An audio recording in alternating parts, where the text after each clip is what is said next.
श्री हरिपाल जी का जन्म ब्राह्मण कुल में हुआ था। वे भगवान के अकिंचन भक्त थे। संत सेवा में उनकी बड़ी प्रीति थी। प्रतिदिन उनके यहाँ साधुओं की पंगत हुआ करती थी। जिससे धीरे धीरे उनका धन समाप्त हो गया।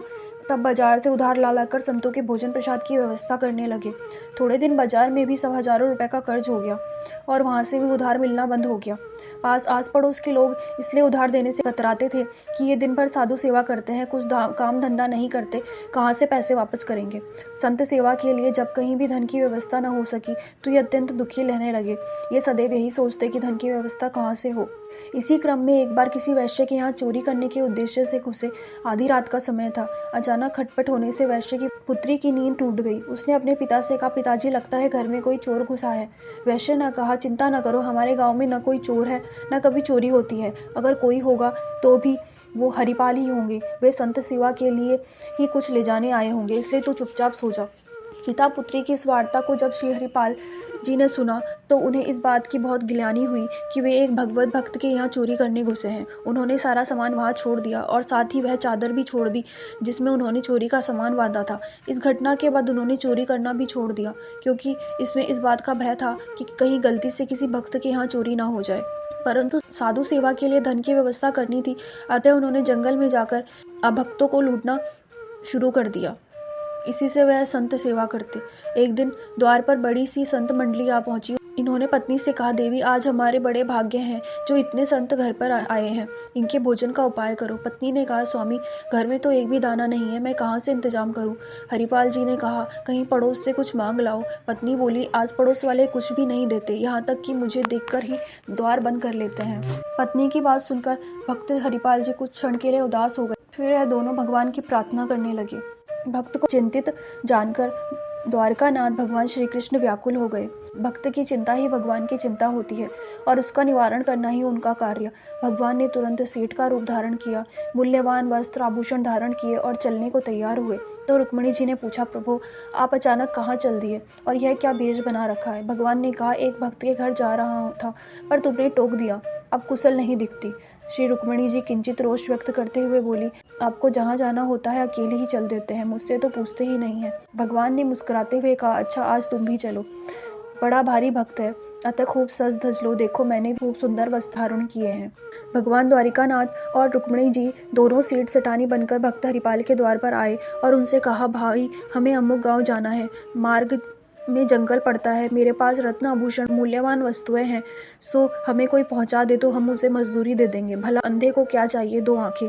हरिपाल जी को तो मुंह मांगी मुराद ही मिल गई। उन्होंने कहा, मेरे दरवाजे पर संतजन बैठे हैं, उनके लिए व्यवस्था करनी है, सो आप अगर मजदूरी के पैसे पहले ही दे दीजिए तो मैं आपके साथ साथ चल दूंगा।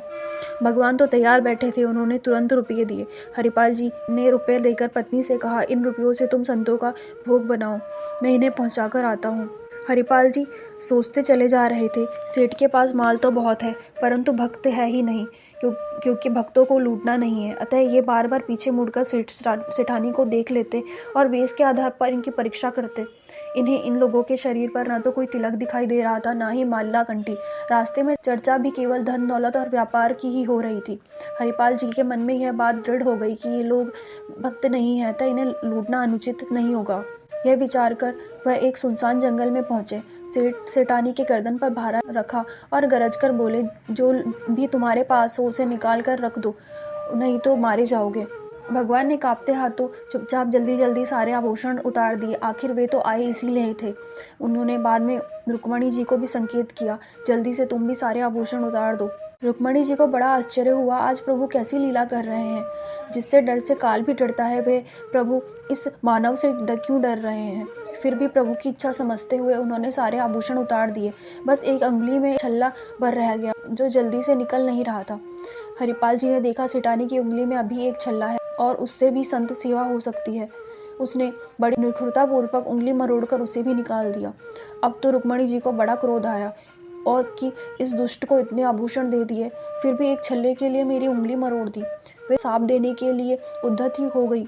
भगवान उनके मनोभाव को जान गए कि और कहीं रुक्मिणी जी श्राप न दे दे, यह सोचकर तुरंत अपने असली रूप में प्रकट हो गए और भक्त हरिपाल को अपने वक्ष स्थल से चिपका लिया। मानो प्रभु ने इस प्रकार रुक्मिणी जी को यह बता दिया कि इसे श्राप न दो, अन्यथा इस श्राप को भी मैं अपने ऊपर ले लूंगा।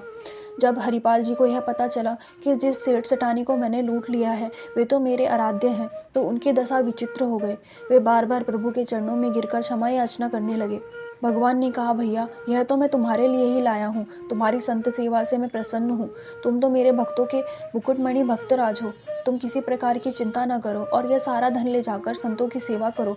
श्री हरिपाल जी ने कहा, प्रभु यदि संतों को इस बात का पता लग जाएगा तो वे इसे स्वीकार नहीं करेंगे, मेरी जगहसाई भी बहुत होगी कि इसने तो भगवान को ही लूट लिया। भगवान ने कहा, डरो मत, यह सब मेरी इच्छा से ही हुआ होगा, मैं किसी से नहीं कहूँगा। हरिपाल ने कहा, प्रभु यदि आप संत सेवा से संतुष्ट होकर मुझे दर्शन दे रहे हैं तो इसकी प्रेरणा मुझे मेरी पत्नी ने दी है, कृपा उसे भी दर्शन दीजिए। यह सुनकर भगवान ने उसके घर जाने के लिए स्वीकृति दे दी। हरिपाल जी कंधे पर एक और भगवान को और एक और रुक्मणी को बिठाकर घर लाकर सिंहासन पर बिठाकर उनकी पूजा करने लगे। तत्पश्चात संतों का भंडारा किया। हरिपाल जी की पत्नी जब संतों के लिए भोजन बनाने लगी तो रुक्मणी जी ने भी उनका हाथ बटाया। इस प्रकार हरिपाल जी जब परोसने लगे तो भगवान भी उनके साथ साथ जुट गए। भक्त द्वारा दिए गए कष्टों को ध्यान न देकर भगवान सिर्फ उनके भाव ही देखते हैं।